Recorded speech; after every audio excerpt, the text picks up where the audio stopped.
Good morning मित्रों, केम छो बधा मजामां। सवार में આપણે આવી ગયા છીએ નાઈ ધોઈને બારે। તો હવે જવાનું છે આપણે દુકાને। તો બને રહેજો અમારા નવા વ્લોગમાં, તમને બતાવી દઈશું આજે ક્યાં જવાનું છે અને ક્યાં નહીં જવાનું, બરાબર। તો બને રહેજો અમારા વ્લોગમાં અને હંમેશા હેલ્મેટ સાથે જ ચાલવું।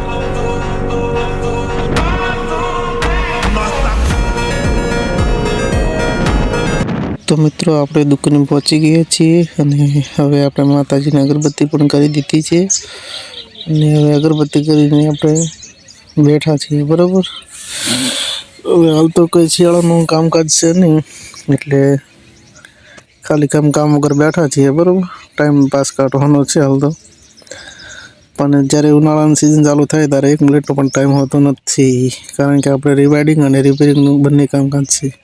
ने बपोरे बैठा था कंटाळो आवतो એટલે આપણે લાગી દીધું બાઇકને નવરાબા, કારણ કે નવરાવું તો પડે જ અને પણ શિયાળાની ઠંડી તો આવે, પણ થોડા ઘણું નવરાવી દીધું હોય તો સારું। અને અમારે ખાસ એવા અમારે હસમુખ ભાઈ આજે કે મોં ધોઈ નાખો બાઇક, એ પ્રેશરથી પાણીથી ધોવે, બરાબર। અને આ ગેરેજ પણ અમારી સામે જ છે, ચામુંડા ઓટો ગેરેજ, ત્યાં આગળ બાઇક ધોવાનું કામકાજ ચાલુ છે, બરાબર। અને મને કે તમે વિડીયો બનાવી દો, તો હું વિડીયો બનાવવા માંડ્યો।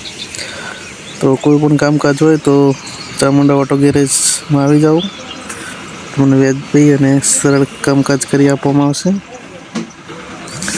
લોકેશન પણ સામે જ મોટું બાઇક છે, તમને બતાવી દઉં। આ સેટ છે, ચંદ્રકાંત સેટ। તો આપણે રેટીના બાઇક ધોઈ નાખવાના, બાઇક સામે વળજો ને ત્યાંનું લોકેશન છે, બરાબર। તો કોઈ આ બાઇક જોઈ હોય તો કોમેન્ટમાં જણાવજો। અને આપણું બાઇક ધોઈને ચકાચક થઈ ગયું છે। આ છે ચામુંડા ઓટો ગેરેજ, બન્યા રહેજો અમારી ચેનલમાં। અને આપણે હવે જવાનું છે થરા। તો થરાની વચ્ચે એક લોકેશન આવી ગયું, તો મેં થોડુંક વિડીયો શૂટિંગ કરી લીધું, તો તમને બતાવી દઉં આ શું છે અંદર। સાઈઝ કમળ લાગે છે, તો આપણે લોકેશનમાં થોડુંક વિડીયો શૂટિંગ એનું કરી લીધું, બરાબર। અને સરસ મસ્ત કમળ પણ હતા, હજી ફૂલ તો કે આવ્યું દેખાતું નહોતું, પણ આ પાણીનું ઝરણું પણ સરસ એવું પાણી જાય છે। તો ચાલો મળીએ આપણે તારા જઈને।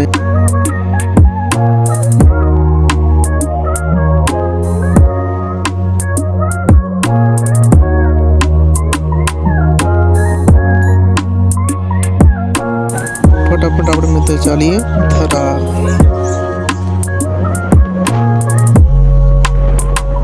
તો મિત્રો થરાની અંદર તો પહોંચી ગયા, પણ ટ્રાફિક બહુ હોવાથી આપણે દૂરી પહોંચવાનો કોઈ ટાઈમ મળે એવો નથી।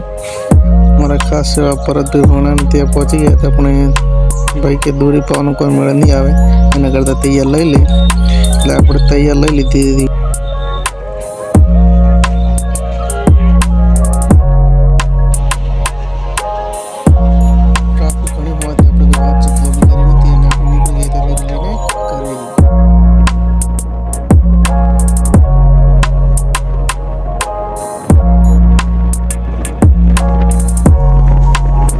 तो પછી મારે હાર્દિકભાઈ કહે છે કે ફુગ્ગો લેતા આવજો, તો આપણે ફુગ્ગો ઓલરેડી લેવા આવીએ છીએ અને એક મોટું બાજ પણ લેવાનું છે ગેસવાળું, પણ એ પણ ટ્રાફિક હોવાથી આપણે બાઇક સાઈડમાં ઊભું કરીને ફુગ્ગા તો ઓલરેડી લઈ લીધા અને એક બાજ પણ લઈ લઈએ। તો હાર્દિકભાઈ રાજી થઈ। અને ગેસવાળા ફુગ્ગા કોણ લાવ્યું હતું તે પણ કોમેન્ટમાં જણાવો।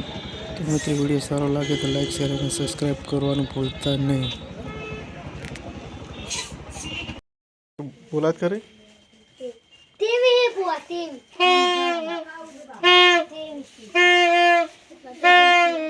બીજું તો હાથ